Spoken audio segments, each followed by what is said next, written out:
الله الرحمن الرحيم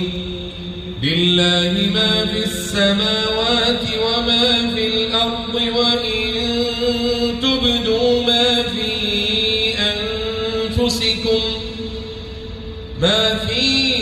أنفسكم أو تخفوه يحاسبكم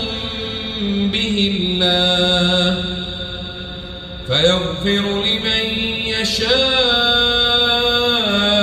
ويعذب من يشاء